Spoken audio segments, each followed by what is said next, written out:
J'aime bien venir dans les églises parce que c'est un moment de recueillement, je ne prie pas forcément, mais j'aime bien être là, ça me plaît bien, je me sens bien.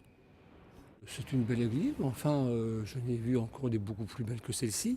Enfin, elle est quand même jolie, hein. Les peintures qui restent là sont encore bien conservées, c'est bien. Quand je vais dans une église, c'est un moment de paix et puis de remerciement. Ça, souvent, je remercie la chance au cours de ma vie que j'ai eue, quoi. Je trouve que j'ai eu la chance, quoi. Donc c'est le moment de faire un petit point, un petit bilan et de se rappeler un peu la chance qu'on a d'être Oui, là et d'être d'être. là, d'avoir une famille saine, propre, et puis que tout le monde s'entend, c'est extraordinaire, ça.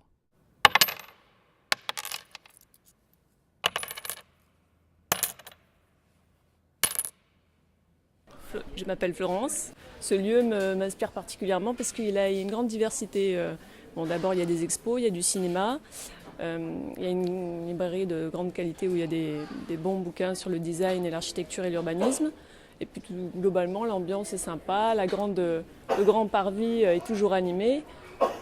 C'est vrai que c'est un passage un peu obligatoire.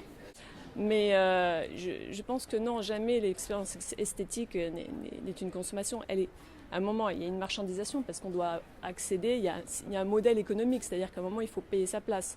Vous voulez dire que si consommation, ça passe par un moment l'achat et le fait enfin, le produit ne se détruit pas. Je veux dire, ça ne peut pas être de la consommation. Je ne détruis pas l'œuvre de Cartier-Bresson quand je l'ai vue. Alors là, comme vous faites des temples du spirituel, des temples de l'art, etc., c'est vrai qu'on recherche quelque chose plutôt d'un dépassement de soi, quoi, d'aller vers l'autre, d'aller vers d'autres expressions du monde, des choses plus grandes que soi, surtout plus diverses et qui nous font vibrer. Je m'appelle Elisa, on est au Centre Pompidou, je travaille ici depuis 2-3 ans. Je suis guide conférencière, donc j'accompagne des groupes, principalement dans le musée et les expositions temporaires. Ce qui m'intéresse, c'est qu'au Centre Pompidou, il y a tous les arts, et tous les arts jusqu'à nos jours. C'est un endroit vivant. Pour moi, justement, c'est pas un temple. Vous parlez d'un temple de l'art, pour moi, je trouve pas du tout que c'est un temple. Dans un temple, on va admirer un dieu, non? Puis on reste à genoux devant, on dit que c'est bien. Alors qu'ici, on est dans un endroit dans un lieu plus de débat, je pense. C'est un art qui est en train de se créer, dont l'histoire n'est pas écrite, donc qui demande du recul et qui suscite souvent des polémiques. Je sais pas, je me dis on est tous humains, on a besoin aussi de ramener un souvenir des fois de ce qu'on a vécu. Donc si les gens achètent des petits souvenirs, c'est pas mal aussi. Donc moi je m'appelle Marie, j'ai 24 ans, j'habite à Paris dans le 13e et je suis infirmière de formation. Infirmière.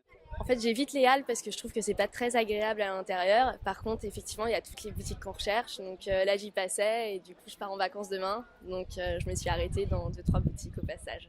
Notamment je pars en vacances demain, donc j'avais besoin plus ou moins d'un maillot de bain, donc voilà, chose faite. Un maillot de bain et puis du gel douche au monoeil.